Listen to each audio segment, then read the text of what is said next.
Hello, this is Steve Sassman from VROwnersGuide.com and the Owner Spotlight. Today I have with me Becky McIntyre, who has a great vacation rental in Bisbee, Arizona. So we're going to talk to her and find out all about her and her vacation rental. Hello, Becky. Hi, Steve. So how are you? Let's tell us a little bit about your vacation rental. Where do you live now, and why did you pick Bisbee, Arizona? I live in Northern California with my husband and 2 dogs. We picked Bisbee because a couple of years ago we were there on vacation for a couple weeks, and we just loved that town. Just loved it, and so we started looking for a place. Great, great. What was so great about it? I mean, what were the details that brought you to Bisbee and made you so enchanted with it?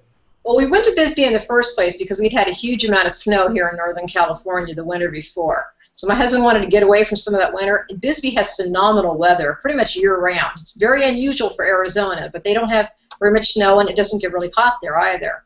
So it just has great weather. So that's how we ended up there. What attracted us to the town after we got there was that great little downtown and the rolling hills all over town. I mean, you can just walk up and down hills and look at a lot of homes that were built in the early parts of the 20th century.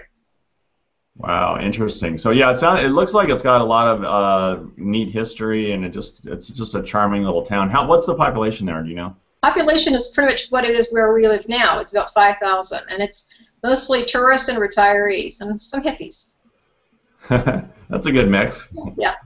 Okay, so now we know why you picked Bisbee. What about your particular place? What drew you to that? And tell us a little bit about that. Well, that's really easy. When we walked through the gate, the original gate for this house, you walk into this path that was built probably around 1903. And you walk in, and you walk into this courtyard, and we just love that. I mean, without seeing the house, we told the realtor, this is it. And Oh, wow. It just felt like that. Yeah, it was that easy. Yeah. And then you walk into the house, and it's just cute. It was built around, the original parts of the house, the 2 bedrooms, were built around 1889, 1888, somewhere in there. And then they added on to the house after that. So it's just charming. Fantastic. So instead of talking about it, let's go ahead and do a screen share, and you can walk us through some of the photos of your place so people can get a visual of what you're talking about. Okay, so this first picture is essentially what we saw when we first walked through that patio a couple years ago. There's a gate over in the beginning here. This fence didn't exist. It was another little short fence that was there. My husband built this new one. So you walk through, and you've got some very short, shallow brick steps that you come up on. And then you're going to see where the patio set is here in the back? You come around the corner to get to the front door. So you can't actually see the house from the gate, and you can't see the street, from the street at all. Right. That was the first thing we saw. This is a picture of the courtyard. Patio furniture added to it. And it's dog friendly. I can see your Oh yes, that's our little white boxer puppy Joey right there when he was little. And you can see the house is completely walled and fenced, so nobody can get in or out without going through that locked gate. This is the front of the house with furniture on the porch and French doors. Uh-huh. I'll just show you a few more. That's the view from the patio. There's the rolling hills you were talking about. Yes, yes. It's completely different on the other side. There's nothing built up here, but on the other side behind us, there are little streets up and down the town where you can just walk up and down. Literally streets that were built before cars. Wow, that's amazing. This is the dining area, and you can see the kitchen is behind it. So it's really just one big room there with a couple of bedrooms and a bath. So how many typically stay there? Is it 2 or 4 or? Often couples, 2 couples. Sometimes we have a family with 2 to 4 children.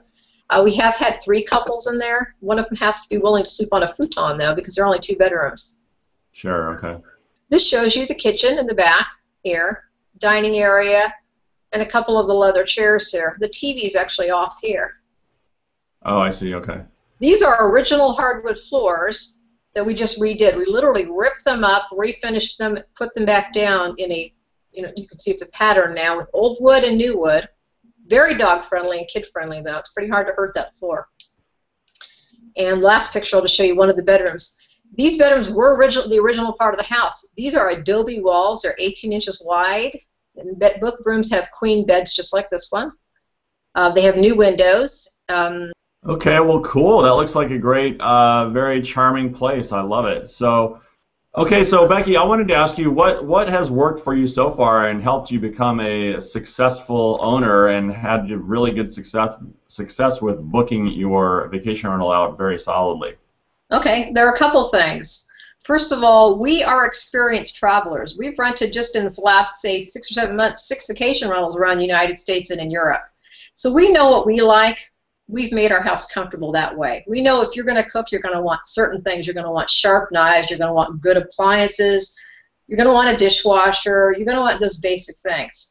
We also know that if you're bringing an animal, you're going to want the animal to be comfortable in the house, and you're going to want to not have to worry about your animal or your child destroying things. So our house isn't full of little knickknacks or things that are going to get broken or knocked off shelves. But what we do have is hundreds of videos, hundreds of books, which we replace all the time. We want people to be comfortable there, and we get feedback like that. People say, oh, I really liked watching the movies when I had a long day. But we do have people that come in for more than a day or two. We have people that come in just for a weekend. You know, they're not going to do a lot of cooking if they're on vacation. But people that come in for a month, by gosh, they're living there. So it's more like their home. Yeah, we want it to be more like their home then. So we've made it comfortable because it is, in fact, our second home. It isn't just an empty house that we leave there all year. We're there a lot. That's great. That's great. And I really like the fact that since you are a traveler, you get to see it from the other perspective, and that really helps you perfect your own vacation rental, which is really, really nice. Yeah, we find it helpful that way. Cool. Well, thank you very, very much, Becky. It's been a pleasure having you on, and we will talk to you in the future. Okay, thanks, Steve. Bye. Bye.